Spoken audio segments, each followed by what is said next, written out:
नांदेड येथे एका मोबाईलच्या दुकानात एका शिक्षिकेने केलेली मोबाईल चोरी सीसीटीव्ही फुटेजने उघडकीस आली आहे। ही महिला दुकानातून गेल्यानंतर हा प्रकार उघडकीस आला। या चोरीच्या घटनाने नांदेड पोलीस ही चक्रावून गेलेत। ती एक शिक्षिका आहे, तिचा पती शिक्षक आहे, घरात रगड पगार येतो, तरीही ती महिला चक्क सराईत मोबाईल चोर आहे।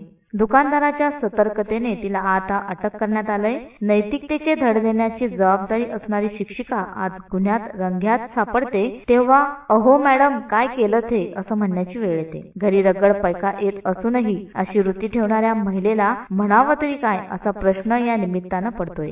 एखादा गरीब चोर पोटाची खळगी भरण्यासाठी पाकिट मारताना पकडला जातो, तेव्हा नैतिकतेचे धडे देणारा तथाकथित पांढरपेशी समाज त्या चोराचा जीव घ्यायला कमी करत नाही। पण घरी सर्व असूनही एखादी महिला सराईत चोरटी निघाली तर त्या महिलेला तुम्ही काय म्हणाल? विकृत म्हणावं तर ती विकृतही नाही, तर ती सारासार विचार करून एखाद्या कसलेल्या नदीप्रमाणे अभिनय करून चोरी करते आणि पसारही होते। तुम्हाला खरं वाटणार नाही, पण नांदेडमध्ये हा प्रकार पुराव्यानिशी उघड झालाय। सीसीटीव्ही फुटेज व्हिडिओत ही महिला मोबाईलच्या दुकानात जाते, तिथे महागडे मोबाईल दाखवा म्हणते आणि थोड्याच वेळात अचानकपणे डोकं दुखत असल्याचा बहाणा करत त्या दुकानदाराची सहानुभूती मिळाली की मोबाईल चोरून पर्समध्ये टाकून पसार होते। निव्वळ भुकेसाठी कोणी चोरी केली तर आपण ते समजू शकतो।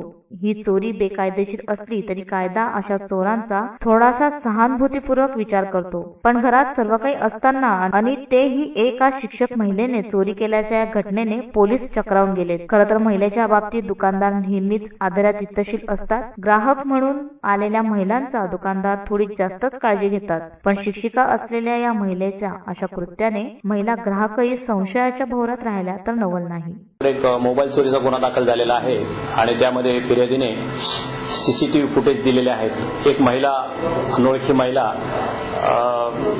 सेल्समन जो दुकानदार असतो त्याला हा मोबाईल दाखव, तो मोबाईल दाखव असं वारंवार सांगून त्याला मोबाईल दाखवण्यात गुंतून तिने त्या ठिकाणी एक मोबाईल चोरलेला आहे आणि ती फिर्याद देत असतानाच दुसरा एक मोबाईल दुकानदार आलेला आहे आणि त्याच्या दुकानात सेम झालेला आहे।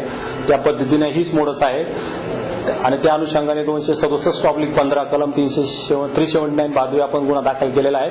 त्याच्यामध्ये 2 मोबाईल चोरी गेलेले होते आणि आम्ही त्या गुन्ह्याचा तपास त्या सीसीटीव्ही फुटेजवरून करत होतो।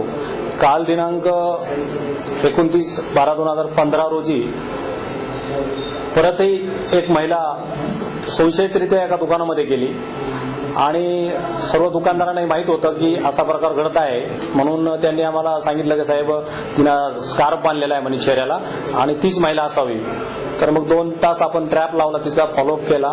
ती 2-3 दुकानामध्ये गेली, परंतु तिथे थोडा अलर्टनेस होता, त्याच्यामुळं तिला तो काय चोरी करता आलेला नाही।